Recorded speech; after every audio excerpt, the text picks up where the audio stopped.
Senhor Walter, primeiramente eu queria colocar exatamente o que você fez e a sua defesa, na verdade, solicitou, que foi a questão do respeito mútuo, né? E desta relatoria, e acredito que deste parlamento, haverá, na verdade, esse respeito em relação ao senhor.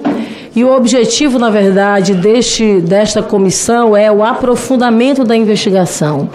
Então, a nossa torcida e o nosso pedido aqui é que realmente você possa estar contribuindo conosco, não é? Nos trazendo as informações, que essa comissão também, até em alusão ao processo legislativo, ao processo legal brasileiro, a gente possa, na verdade, receber as suas informações e ajudar para que qualquer tipo de uma outra ação no âmbito da magistratura possa ser justa com o nível da sua contribuição aos trabalhos, no caso específico aqui a esta comissão.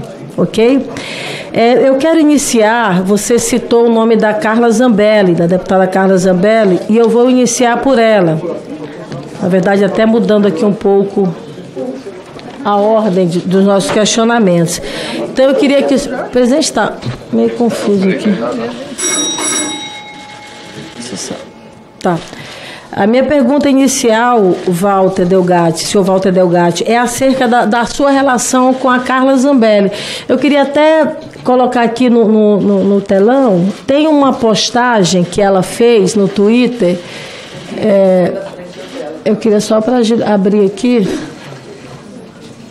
Essa postagem ali data do dia 28/7 de 2022, onde ela faz referência a um hotel e também que é um espaço de eventos, não é? Village em Ribeirão, com a mala na mão. Aumenta mais um pouquinho aí. Com a mala na mão. O homem que hackeou 200 autoridades, entre ministros do Executivo... Abaixa mais. Entre ministros do Executivo e do Judiciário brasileiro, muita gente deve realmente ficar de cabelo em pé, entre parênteses, os que têm, depois desse encontro fortuito, em breve novidades. Eu queria que você me falasse dessa fotografia, que momento foi esse, e ao mesmo tempo também nos informasse aqui como se deu o seu primeiro... Não, por favor. Como se deu o seu primeiro contato com a Carla Zambelli, como você a conheceu, o que motivou, na verdade, esse seu encontro com a deputada.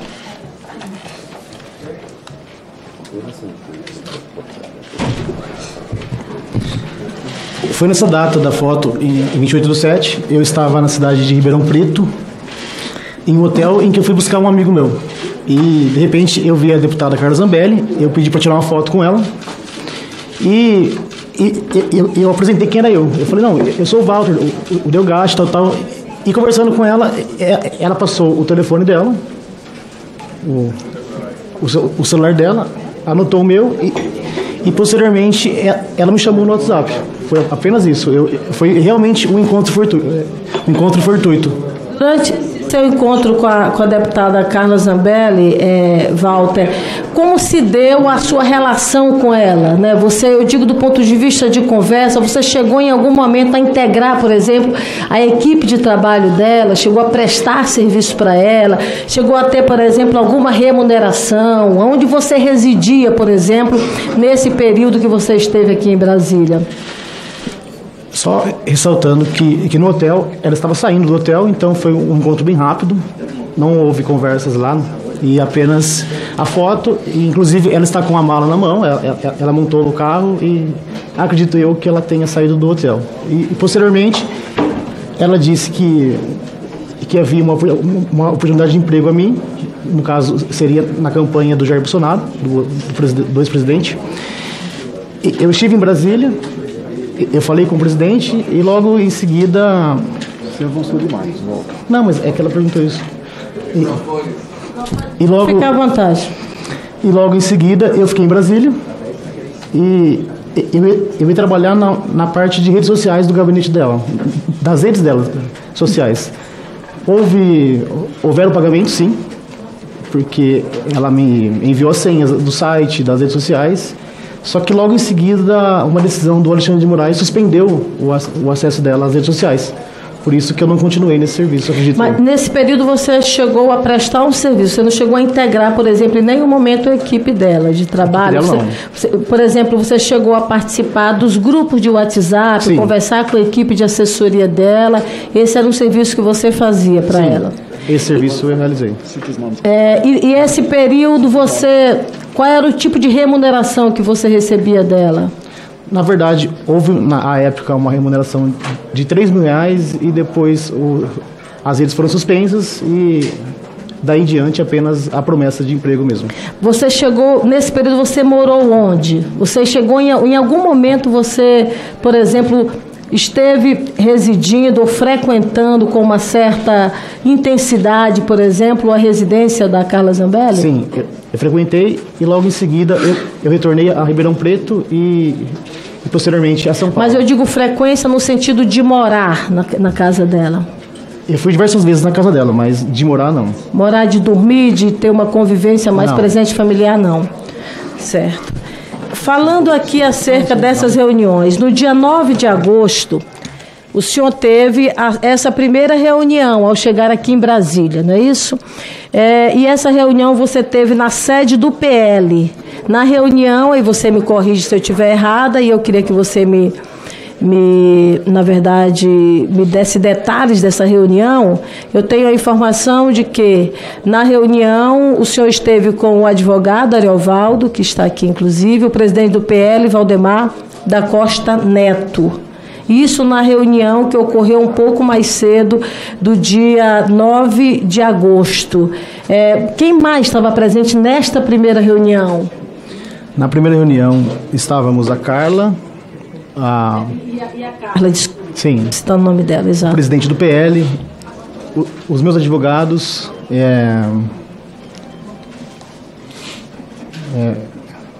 o irmão da Carla Zambelli, que é deputado também, e eu. Essa reunião. Aí você fez então a primeira reunião que foi... E o marido da Carla Zambelli também. E o marido da Carla, o irmão. Deixa eu anotando aqui. Eu havia esquecido, mas o advogado me lembrou. Me contam mais sobre essa reunião. O que vocês trataram nessa primeira reunião? O Duda Lima não participou, o marqueteiro. Não participou. Ele participou de uma reunião à tarde, às 15 horas. Isso. Perfeito. Me conta um pouco dessa primeira reunião, como se deu. O que vocês trataram nela? O que vocês discutiram nessa reunião? Tá. Nessa primeira reunião, o assunto era bem técnico, até que o Valdemar entrou em contato com o Duda e agendou essa reunião mais tarde com o marqueteiro da campanha, porque o Valdemar fez algumas perguntas, mas a questão era técnica, e o Valdemar, acredito que ele não tenha um conhecimento técnico sobre isso. Então foi uma reunião, digamos, preliminar. Exatamente, uma reunião preliminar. E na sequência foi então feito contato com o marqueteiro Duda Lima? Sim, durante a reunião, o Valdemar entrou em contato com o marqueteiro, inclusive no Viva Voz, falou com ele e ele disse que às 3 horas iria comparecer no PL. Pronto, aí você então volta às 3 horas. Sim, só que nesse meio tempo o advogado teve um conflito, um desentendimento com a deputada Carla Zambelli e apenas eu fiquei, os advogados foram embora.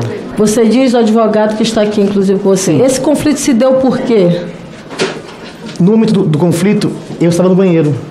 E quando eu retornei, estava no fim do conflito. Então, eu não participei do conflito. Então, nesse momento, o advogado sai e não participa mais da reunião da tarde. Exatamente. Pronto. Na reunião da tarde, qual foi a proposta que foi apresentada? Aí eu lhe pergunto de uma forma mais direta. Tá. A ideia de você participar, por exemplo, como garoto propaganda da campanha do Bolsonaro, do então candidato naquele momento, saiu desta segunda reunião?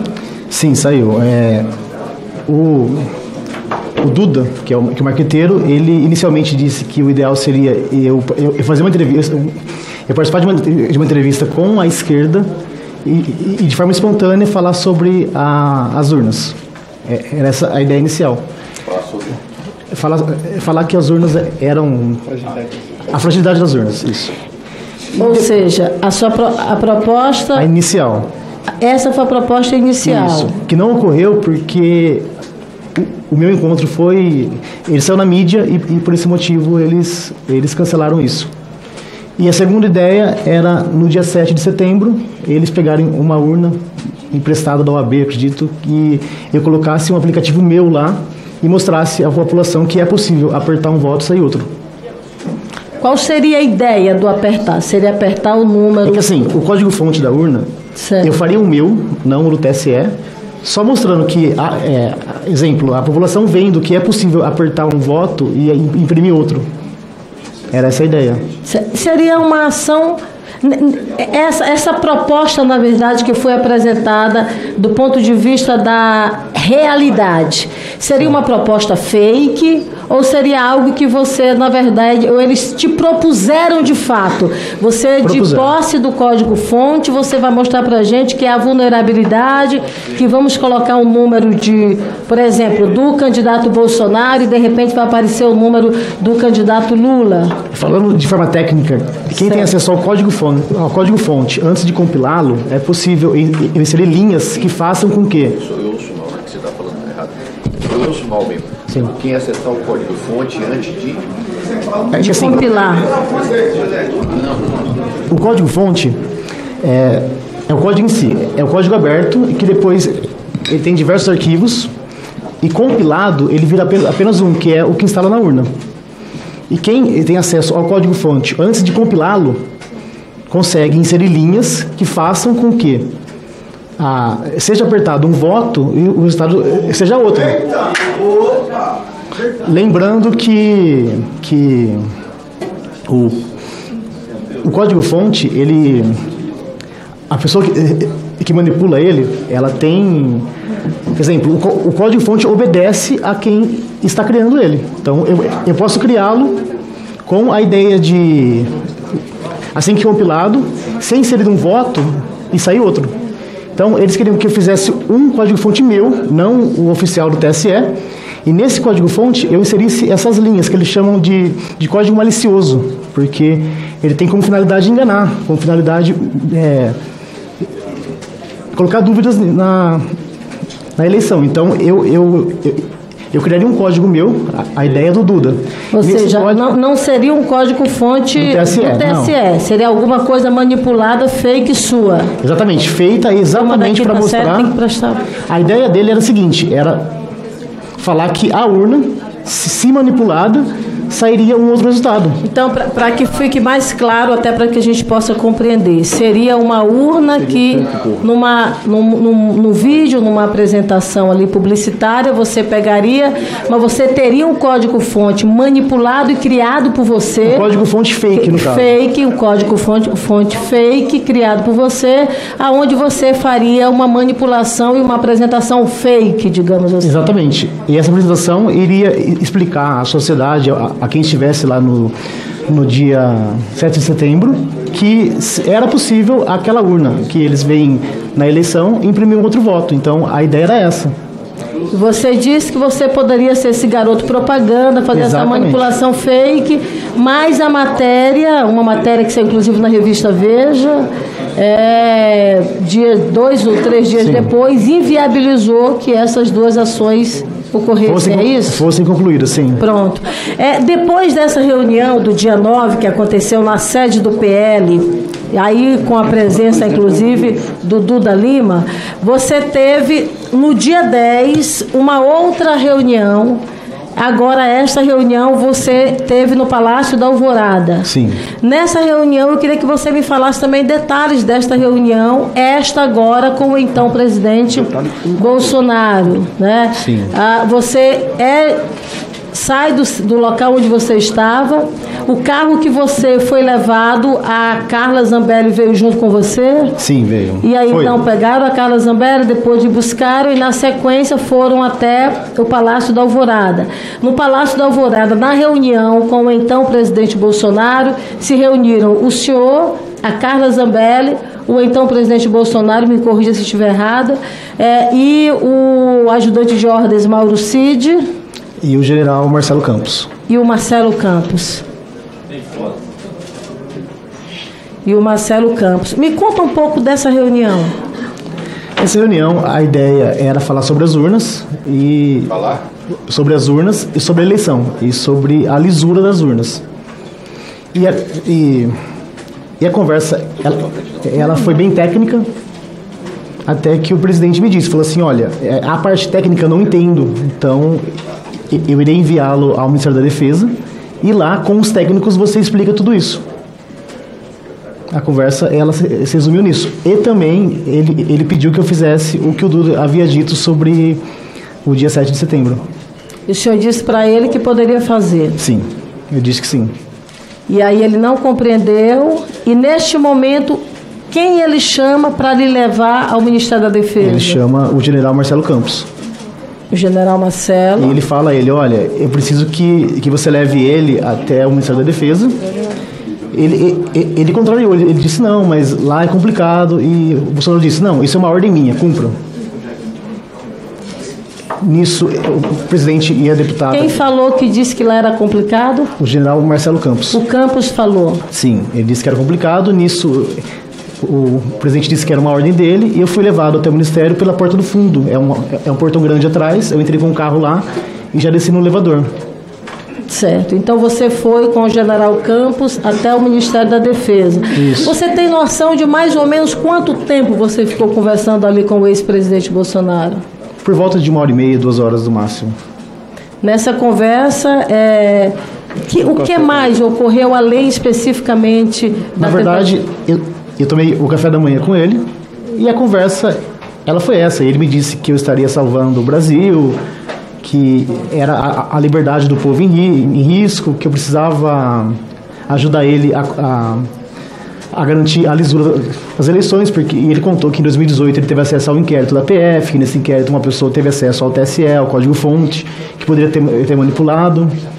E nisso, essa conversa ela foi evoluindo e chegou à parte técnica, e o presidente disse, olha, a parte técnica eu não entendo nada, então eu preciso que você vá até o Ministério da Defesa e converse com os técnicos. Foi isso.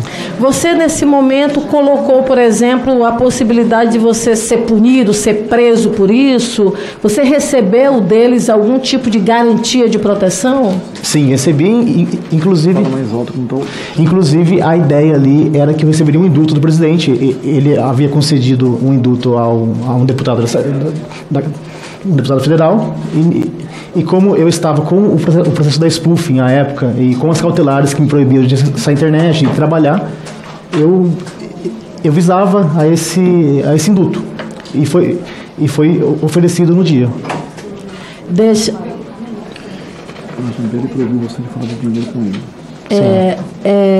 uma pergunta aqui que a minha consultora traz. Do ponto de vista do nome do general, é Marcelo Campos ou Marcelo Câmara? Desculpe, é Marcelo Câmara. Marcelo Câmara. General Câmara, né? É o Câmara. Peço desculpas. Não, que isso, ótimo. Voltando aqui especificamente, então, neste momento, o então presidente Bolsonaro lhe assegurou um indulto caso fosse preso pelas ações referentes à urna eletrônica. Sim, esse encontro, ele assegurou esse indulto, e futuramente no segundo encontro ele assegurou outra coisa, mas esse encontro ele assegurou apenas o indulto. Tá, a gente vai já falar desse outro encontro, desse outro contato com o ex-presidente. Agora vamos falar sobre esse seu momento em relação ao Ministério da Defesa. Quantas vezes você foi no Ministério da Defesa? 4 vezes. Você esteve lá 4? Eu estive uma, retornei na semana 2 vezes, e na segunda semana mais 2 vezes. Então você 5 vezes ao todo. 5 vezes. Nessas vezes em que você ia lá, você conversava com o pessoal da TI, mais dessa parte da informática? Eu falei como é que com o funcionou? ministro Nogueira, o Paulo Sérgio Nogueira, e também com o pessoal do TI. Com o Paulo Sérgio Nogueira e com o pessoal que integra da a equipe tecnologia. de TI. Isso. E nessas conversas e nessas várias idas até ao Ministério da Defesa, você construiu o quê? Nós tivemos depois, Walter, um relatório que foi apresentado, inclusive, e foi encaminhado até no TSE das Forças Armadas. Nesse relatório específico, você teve participação na elaboração desse relatório? A ideia inicial era que eu inspecionasse o código-fonte. Só que eles explicaram que o código-fonte ficava somente no TSE e apenas servidores do Ministério da Defesa teriam acesso a esse código. Então, eles iam até o TSE e me repassavam o que eles viam, porque eles não tinham acesso à internet, eles não podiam levar uma parte do código, eles acabavam que decorando um pedaço do código e me repassando. E nisso, eu dei orientações, exemplo, que a urna, se desligada da tomada e ligada novamente, ela pode ter um algoritmo lá e o algoritmo decidir por ficar normal. Nesse caso, ela fosse manipulada, o peso dela, a mudança de local, as pessoas que votam, a digital delas, porque ela pode reconhecer que a digital é de uma pessoa que está testando a urna e não votando. Então, tudo isso que eu passei a eles consta no relatório que foi entregue ao TSE. Eu posso dizer hoje que de forma integral, aquele relatório tem exatamente o que eu disse. Não tem nada menos, nada mais. Ou seja, esse relatório que eu estou com ele aqui, que veio do Ministério da Defesa e foi encaminhado ao TSE, você teve conhecimento dele, leu e viu que foi fruto da sua orientação. Eu apenas não digitei, mas foi eu quem fez ele, porque tudo que consta nele foi orientado por mim. Ou seja, esse relatório foi construído, foi orientado, foi elaborado pelo Walter Delgatti. Lembrando que os servidores do Ministério, eles cursaram a faculdade de TI, são professores, são tudo, então eles aprenderam o caminho correto. Eu que não tive o curso nada, eu aprendi errando. Então, é muito mais fácil eu verificar ali alguma porta aberta ou alguma vulnerabilidade do que eles que aprenderam o caminho correto. Por esse motivo que tudo que consta no relatório foi eu quem disse lá em reuniões. Pronto. Walter, nesse momento de conversas com o Ministério da Defesa, você teve contato com alguém ligado por nome Jesus, que era um assessor ligado ao então comandante do Exército Brasileiro, que era o Freire Gomes. Você lembra desses contatos? Eu tive contato apenas pelo WhatsApp, pessoalmente não. Certo. E esse seu contato com este assessor, como se dava? Você tratava com ele sobre o quê? Sobre esse relatório? Esse relatório e outros, porque à época havia relatórios de um argentino que fez uma live, um relatório, e também outros relatórios que pegavam o resultado da eleição, que estava no site do TSE, e faziam relatórios. Ele me enviava e pedia que eu autenticasse, só que com dados que estavam no TSE. Porque o relatório, ele pega o banco de dados e a partir do banco de dados ele cria o relatório. E a ideia dele era que eu fosse no relatório, fosse até o site e confirmasse se realmente aquele dado que estava no relatório constava no site do TSE. Então, por diversas vezes eu realizei essa autenticação de relatório a ele. O Jesus, ele trabalhava nessa área mais de tecnologia? Ele é do Alto Comando do Exército. O Jesus, o assessor, que era o assessor do Freire Gomes? Eu não sei se era assessor, mas ele fazia o meio campo entre mim e o general Freire Gomes. Ele estava nos acampamentos? Ele te passava vídeos, alguma informação do acampamento? Sim, ele enviava vídeos do acampamento de pessoas rezando, de pessoas chorando. Ele enviava algumas matérias que saíam à época, alguns vídeos. Por que ele te enviava esses vídeos? Porque acabou criando um vínculo de amizade entre mim e ele. Mas não era para uma missão, digamos, para você fazer algo referente a esses vídeos. Era apenas um informe do que estava acontecendo nos acampamentos. Exatamente. E ele dizia também que iria ter uma ruptura, uma intervenção. Ele dizia, olha, será amanhã, e eu ficava com medo. Então a conversa era isso. Com Jesus. Sim. Com Jesus, que era assessor do ex-comandante. Fazia o meio campo entre o Freire Gomes. Ele dizia, não, com o Freire Gomes não. E ele falou com Jesus, ele falou agora há pouco, apenas por telefone e receber essas informações. E por ligação também, ligação do WhatsApp. Certo. Tem mais alguma coisa para falar sobre a sua conversa com Jesus? Não, somente isso. Tá. Walter, eu queria que você me explicasse, a revista Veja, inclusive, fez uma matéria ampla sobre isso, né?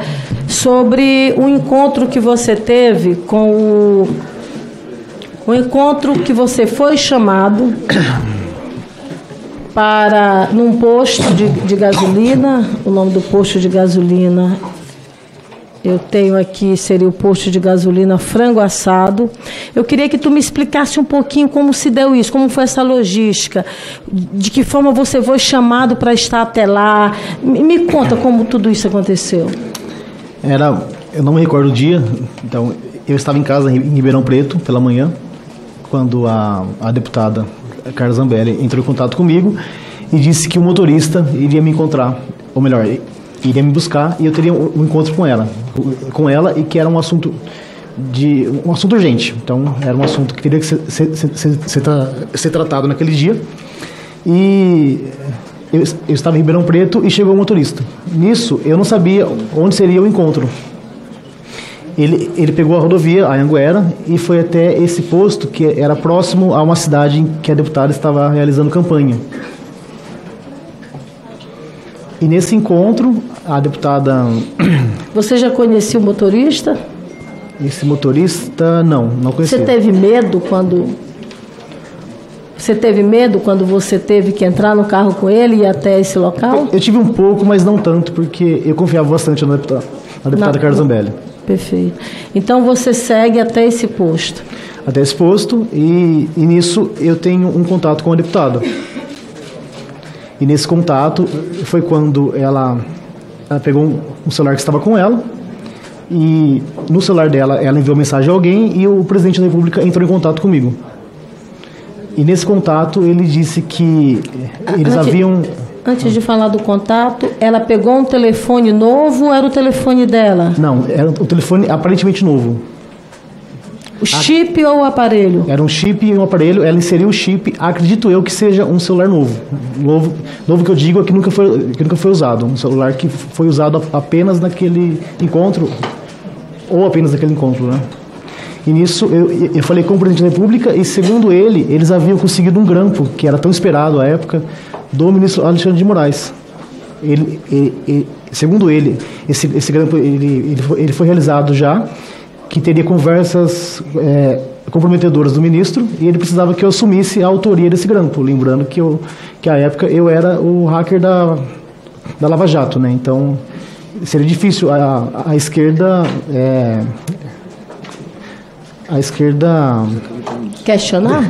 Sim, questionar essa autoria, porque lá atrás eu havia assumido a Lava Jato, que realmente fui eu, e eles apoiaram. Então a ideia seria o quê? O garoto da esquerda assumir esse grampo.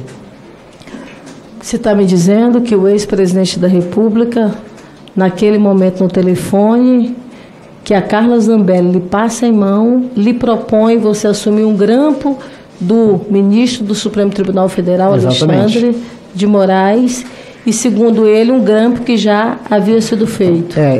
Ele disse no telefonema que esse grampo foi realizado por agentes de outro país, ele me disse. Não sei se é verdade, se realmente aconteceu o grampo, porque eu não tive acesso a ele. E disse que em troca eu teria o prometido indulto, e ele ainda disse assim, se caso alguém te prender, eu mando prender o juiz. Ele usou essa frase. Não, eu não entendi. Ele disse assim, fique tranquilo, se caso algum juiz te prender, eu mando prender o juiz. E deu risada. Ele mandaria prender o juiz que porventura lhe prendesse. Sim, porque esse grampo ele seria suficiente para alguma ação contra o ministro e que as eleições seriam refeitas, né? Você então... Ou melhor, que as eleições fossem feitas com a urna que imprimisse o voto. E você concordou em assumir? Eu concordei porque era uma proposta de presidente da República. Ficaria até difícil falar não àquela... Eu queria até fazer um recorte sobre essa questão do grampo. Nesse momento ele fez referência a pessoas não do Brasil, mas de fora do Brasil, que teria já grampeado Sim. o ministro Alexandre de Moraes naquele Exatamente. momento. A imprensa brasileira noticiou, acho que até o senador deve estar aqui, e aí talvez até depois ele possa falar, mas na matéria que é colocada pela imprensa, a matéria do jornal... Aqui, qual é o jornal esse aqui? Revista Veja. Não, esse tá. aqui é do... Não, esse aqui não é da Veja, não. Eu já falo aqui o nome do jornal. Não consta aqui, mas já minha assessoria me traz aqui. Está aqui o jornal O Globo.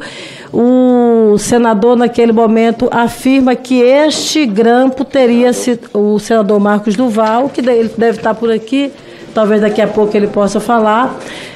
A matéria diz que, segundo o senador, equipamentos do Gabinete de Segurança Institucional, portanto do GSI, seriam usados para gravar conversas com o ministro. O senhor lembra se nessa conversa o então presidente teria falado GSI ou não teria falado? Teria falado apenas essas pessoas de outros países? Sim, eu me recordo que ele disse apenas agentes de outro país. Ele não falou sobre GSI ou sobre o senador Marcos Duval. Então, nesse momento, o senhor assume a responsabilidade, o senhor assume que você poderia assumir a responsabilidade desse grampo. Sim, eu assumo e por medo, retornando à minha residência, eu entrei em contato com o jornalista Reinaldo Turolo da Veja e contei isso a ele. Que ele gravou a ligação e registrou em cartório tudo que fora falado à época. Você fez, então, esse registro com ele? Sim, eu fiz. Certo. Além desta conversa, isso se deu dentro do carro ou vocês estavam sentados em algum local? A gente estava sentado no McDonald's. Era a lanchonete, o segurança e o motorista e o irmão da Carla ficaram lá fora e apenas a Carla e eu ficamos ali dentro. Depois desta conversa... Não, o presidente estava em ligação. Depois desta conversa com o presidente, o que mais vocês trataram? Além da questão de grampear, de assumir o grampo do ministro Alexandre de Moraes, teve alguma coisa referente, por exemplo, à invasão ao CNJ, site do CNJ?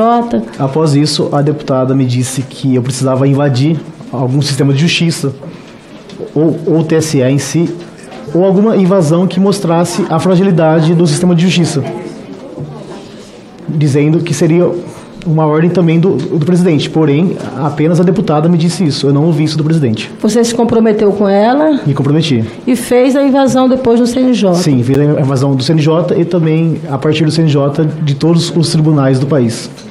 De todos? Os tribunais do país, inclusive isso consta em inquérito policial. Eu tive acesso a todos os processos, a todas as senhas de todos os juízes e servidores e fiquei por 4 meses na intranet da Justiça Brasileira. Você ficou por 4 meses na intranet do CNJ e de vários outros... De todos os tribunais, inclusive do TSE. Nessa invasão que você fez, lá você teve... Você implantou o mandado de prisão contra o ex-ministro Alexandre de Moraes. Também teve a quebra do sigilo bancário do ministro Alexandre de Moraes. E também quebra dos bens. E também teve 11 alvarás de soltura, é isso? Não, esses 11 alvarás eu só vi na imprensa.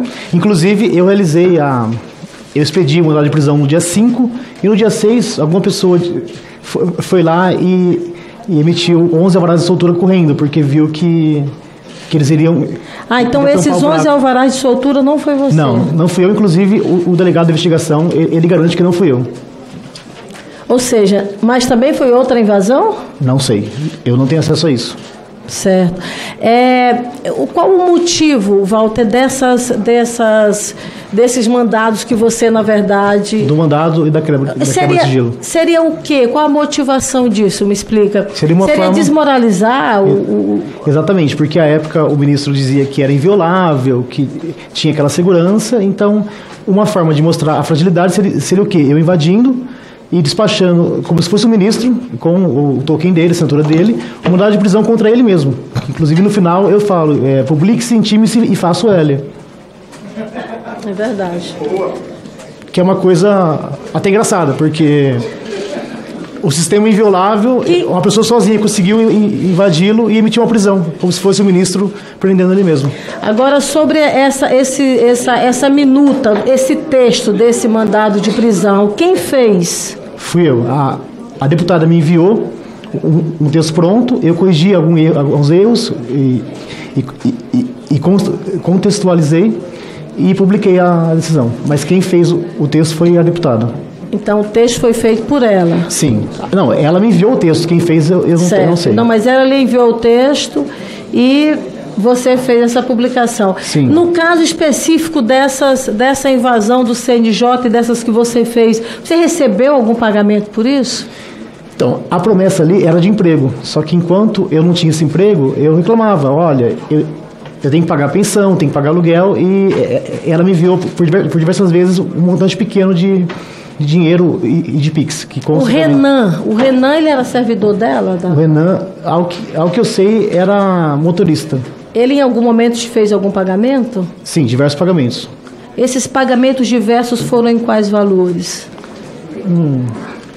Tem de 5 mil reais, de 7, mas o total é de 40 mil reais. Eu estava lendo aqui a decisão do ministro Alexandre de Moraes, que, na verdade, assegurou a sua prisão. E nessa petição dele, nessa decisão dele, faz referência, por exemplo, a alguns pagamentos. Né? Por exemplo, o senhor teria oferecido a um funcionário da TIM um pagamento em Bitcoin pelo acesso aos dados telefônicos do ministro Alexandre de Moraes e teria feito uma transferência. A pergunta para mim para o senhor seria essa. Essa transferência em Bitcoin foi feita e qual o valor? Não, ela não foi realizada porque o rapaz da TIM, ele se negou a pegar uma segunda via do chip do ministro. Ele se negou, então você não chegou a fazer nenhum pagamento para ele? Não, é que no encontro, a deputada solicitou que eu invadisse o e-mail do ministro. E lá atrás, em 2019, eu tinha acessado já o e-mail. Então eu tinha o e-mail e o telefone de recuperação de senha. E entrei em contato com o rapaz da TIM. Só que ele me gravou no dia, sem eu saber, e se negou a pegar a segunda via do chip. Porque à época o Alexandre de Moraes estava o tempo todo na mídia e mandando prender todo mundo, então ele ficou com medo e vazou isso à mídia, mas eu não efetuei a transferência. Quando você se propôs, na verdade, a fazer essa transferência, esse valor seria quanto em real? É que, na verdade, não foi tratado sobre Bitcoin, foi em valor mesmo, em reais. Ah, seria 10 mil reais? Isso. Mas esses 10 mil reais, eu li lá que você diz, assim, fácil, consigo fácil os 10 mil reais. Era o valor mínimo. Mas esse dinheiro seria dado por quem? No encontro, a deputada me disse que se precisasse de ferramentas ou comprar alguém, ela teria alguém que financiasse isso. Só que eu não tive acesso de quem era esse financiamento, de quem partiria o financiamento. Ela apenas me disse, olha, precisando de ferramentas, de valores para comprar alguma ferramenta ou comprar algum funcionário, entre em contato comigo que realizaremos esse pagamento. Insumos em geral, ela falou. Insumos em geral, ela disse. Foi quando eu coloquei um lance pequeno e a pessoa iria aumentá-lo, né? Ou seja, ela não deu uma limitação de valores. Não. O valor que for necessário, de fato, a gente resolve. A ideia na época era o quê? Era fazer algo com que refizesse as eleições com a urna que saísse o voto impresso também.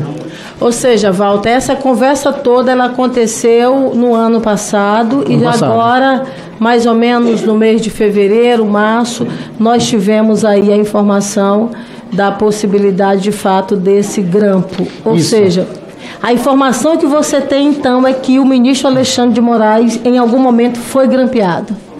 Exatamente, a informação que eu tenho é que ele estava grampeado já, que havia o grampo. Agora, eu não sei se seria um futuro grampo, ele estava garantindo já para eu falar sim e não falar, vamos ver, então no futuro, assim que acontecer, eu decido se eu vou assumir a autoria ou não. Eu não tenho essa informação, eu tenho apenas que, segundo ele, naquela data havia um então não foi lhe solicitado grampear, mas apenas assumir a autoria. Que depois a revista Veja ligou esse caso com o caso do senador Marcos Duval.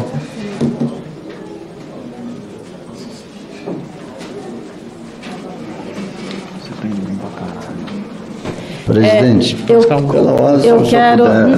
Como eu fui citado duas vezes... Mas eu ainda não terminei. O senhor foi citado e terá oportunamente direito de falar. Aliás, eu até quero que o senhor responda mesmo. Aliás, foi uma pergunta que eu até fiz, senador, que eu acho que é uma contribuição que foi em cima de uma leitura que eu fiz de uma matéria jornalística. Não tem nenhum documento aqui que, na verdade, respalde. Eu fiz questão de fazer referência a essa publicação e é importante, de fato, que o senhor traga essa informação, porque é muito sério que se coloca, essa é a utilização de instrumentos do GSI para um possível grampo em relação ao ministro então, Alexandre de Moraes. A relatora continua. Presidente, deixa eu dar continuidade, porque aí eu acabo... Agora não. Excelente. Aqui tem uma ordem, senador. Vossa Excelência, oportunamente, eu lhe garanto, terá direito de falar.